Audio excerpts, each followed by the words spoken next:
আসসালামু আলাইকুম প্রিয় ভাইরা, কেমন আছেন? ভালো আছেন? আমি আপনাদের খোকন ভাই, রিয়াদ শিফা মারো থেকে।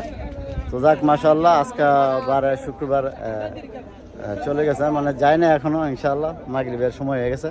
তো যাক আলহামদুলিল্লাহ, আমার শুক্রবার হলে আমার প্রচুর ভাইবাদারা ফোন দেয় এবং প্রচুর ভাইয়েরা আমার মেসেজ দেয় এবং ভাইবাদার যেন মানে এই রিয়াদ শিফা মারো দেওয়া শুক্রবারে আসলে মানে ভাই শুক্রবারে দেখা গেছে গাড়ি কিনা যায় না, ফলে শুধু ঘুরতে হয় কেমন।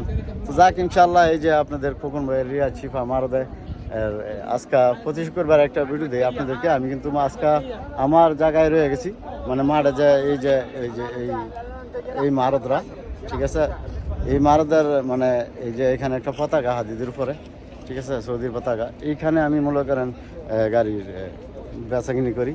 তো যাক মাশাল্লাহ, আমার কিছু ভাইবাদার আছে, আর আমার ভাইবাদারকে বলি যারা নিয়ে ইনশাআল্লাহ আমার ফোন দেন, আমি ধরতে পারি না, হয়তো বা একটু ব্যস্ত, সন্ধ্যার পরে ফোন দেন এবং সন্ধ্যার পরে ফোন দেন, কেমন।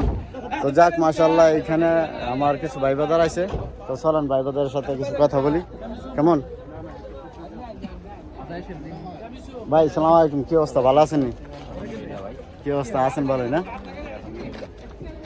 ভাই? কই থেকে আসছেন ভাই? রিয়াজ সোলাই থেকে না? যাক আলহামদুলিল্লাহ, ভাইয়েরা রিয়াজ সোলাই থেকে আসছে এবং গাড়ির জন্য আসছে, মূলত গাড়ির জন্য আসছেন না ভাই? জি, যাক আলহামদুলিল্লাহ। তো এখানে আজকে শিফা মারাদা এসে আপনাদের কিরকম লাগলো? মানে বাজারটা 8-12 দিনের গাড়ি মোটামুটি স্বাভাবিক দামের মধ্যে আছে। জি, দাম কি বেশি না কম? দাম স্বাভাবিক আছে। আচ্ছা, যাক আলহামদুলিল্লাহ। তবে এখানে কথা হয়েছে আপনার এই শুক্রবারে প্রচুর গাড়ি আসে এবং প্রচুর ভাইবাদার অনেক আসে এখানে রিয়াদ শিফা মারদা দূর দূরান্ত থেকে। তো আমি আমার সব ভিডিওতে বলি যে প্রবাসীরা আমার ভাই, রক্তের ভাই। একটা প্রবাসী আর একটা প্রবাসীরা হেল্প করলে, একটু করে হেল্প করলে সব প্রবাসীদের উপকার হয়। এবং যাক আলহামদুলিল্লাহ ভাই, আমি আপনাদের দেশের বাড়ি কই ভাই? কিশোরগঞ্জ। যাক ভৈরব কিশোরগঞ্জ, আল্লাহ এরা তো আমার নসুন্দির সাথে বাড়ি, আমার এলাকার লোক। যাক আলহামদুলিল্লাহ ভাই বাদার, এখানে কথা হয়েছে মূলত সবাই একটু হতাশ, আমরা দেশটা নিয়ে, আমাদের বাংলাদেশটা নিয়ে সবাই একটু হতাশ। কেন? প্রবাসীরা, আমি বলি যে প্রবাসীরা আমাদের রক্তের ভাই। প্রবাসীগর যে ফ্যামিলি এবং প্রবাসীগর যে ছেলেমেয়েরা আপনার পড়ালেখা করতেছে এবং শিক্ষিত বানানোর জন্য আমরা প্রবাসীরা এই পরিবার পালতাছি প্রবাস থেকে। এই যে প্রবাসের মনে করেন, এই প্রবাসে থেকে প্রবাসের এই রেমিটেন্স যোদ্ধা আমাদেরকে বলে, এই যে আমরা টাকা পাঠাইতেছি ব্যাংকে, আমাদের ফ্যামিলি পুরাটার দায়িত্ব আমরা নিতেছি।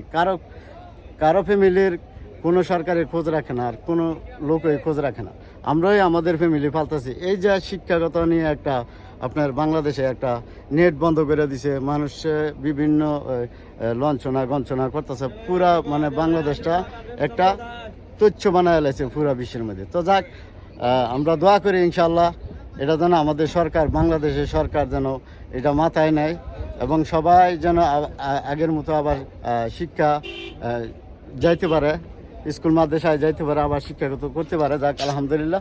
ভাইয়েরা আপনারা কি সাপোর্ট দেন? মানে যে শিক্ষাগত যে ছাত্র এটা ঠিক না, জি, শিক্ষার্থীরা দাবি মেনে নেওয়া উচিত। যাক আলহামদুলিল্লাহ। আপনি কি বলেন ভাই? জি ভাই, শিক্ষার্থীদের দাবি মেনে নেওয়া উচিত।